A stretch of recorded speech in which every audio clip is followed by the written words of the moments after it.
কাজা নামাজ পড়ার সঠিক নিয়ম কোনটা? অনেকে কাজা নামাজের সঠিক নিয়ম না জানার কারণে নামাজ তারা ছেড়ে দেন। নামাজ কাজা হয়ে গেছে, 1 ওয়াক্ত 2 ওয়াক্ত নামাজ হয়ে গেছে, তারা নামাজই পড়েন না, কারণ সঠিক নিয়ম তারা জানেন না। আবার অনেক মানুষ আছেন যারা যেভাবে ইচ্ছা সেভাবে পড়তেছেন। কাজা নামাজের সঠিক নিয়ম কোনটা? কাজা নামাজটা কি? কাজা নামাজ হলো ওয়াক্তের নামাজ ওয়াক্ত ছাড়া কোনো বিশেষ কারণে একটু বিলম্বে পড়া বা অন্য সময় পড়া, এটা হলো কাজা। এই কাজা নামাজ আপনার যে কোনো কারণে হতে পারে, যেমন কারণবশত কারণে, আপনার ঘুমের কারণে বা ভুলের কারণে বা যে কোনো একটি কারণে আপনি নামাজটা ওয়াক্ত মতো পড়তে পারেন নাই।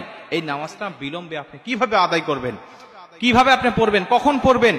আল্লাহ রাসূল সাল্লাল্লাহু আলাইহি ওয়াসাল্লাম বুখারীর বর্ণনায় বলেন, আনাস ইবনে মালিক রাদিয়াল্লাহু তাআলা আনহু হাদিসটা বর্ণনা করেছেন। তিনি বলছেন, আল্লাহ রাসূল সাল্লাল্লাহু আলাইহি ওয়াসাল্লাম বলেছেন, তুমি যদি ঘুমের কারণে বা কোনো ভুলের কারণে নামাজ ওয়াক্ত অনুযায়ী না পড়তে পারো, যখনই তোমার স্মরণ হবে তখনই তুমি নামাজটা আদায় করে নিবে। যখন তোমার স্মরণ হচ্ছে, আরে আমি তো অমুক ওয়াক্তে নামাজটা পড়তে পারি নাই, আমি ঘুমাইছিলাম, ফজরের নামাজটা জাস্ট আমি পড়তে পারি নাই, এখন তো 6টা বেজে গেছেন, ওয়াক্ত চলে গেছে, এখন কি করব? আল্লাহ রাসূল বলছেন, তখনই তুমি নামাজটা আদায় করে নাও, তখনই তুমি নামাজ আদায় করে নাও, তুমি জোহরের জন্য রেখে দিও না। অনেক মানুষ আছে গ্রামগঞ্জে, এখনো অনেক মা বোনরা আছেন, অনেক পুরুষ ভাইরা আছেন যারা ফজরের নামাজ কাজা হয়ে গেলে জোহরের জন্য রেখে দেন, যে জোহরের নামাজ আদায় করব। আপনি তো এর আগে মারাও যেতে পারেন, মৃত্যুবরণ করতে পারেন, না আপনি রেখে দিবেন না, আপনি তখনই পড়বেন, আপনি তখনই নামাজটা আদায় করে নেবেন।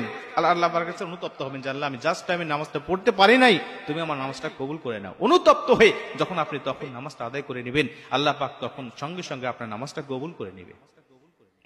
মুসলমান ভাইরা আমার, খুব মনোযোগ দিয়ে কথাগুলো শুনে নিবেন। কাজা নামাজটা কিভাবে আপনি আদায় করবেন, কোন সূরা দিয়ে আপনি আদায় করবেন, এর কোনো বিশেষ কোনো নিয়ম নাই। ওয়াক্তের নামাজ ওয়াক্তে যেভাবে আপনি আদায় করতেন, পরবর্তীতে বিলম্বে আদায় করলেও ঠিক সেইভাবে আপনি আদায় করবেন। আলাদা কোনো সূরা কিরাত নামাজের মধ্যে পড়তে হবে বিষয়টা কিন্তু এমন কোনো কিছু নয়, বা আলাদা কোনো নিয়ত বিষয়টা এমনও নয়। কিন্তু আপনি যে বিলম্বে পড়তেছেন এই নিয়তটা আপনার মধ্যে থাকতে হবে, আপনি কাজা পড়তেছেন এই নিয়তটা আপনার থাকতে হবে।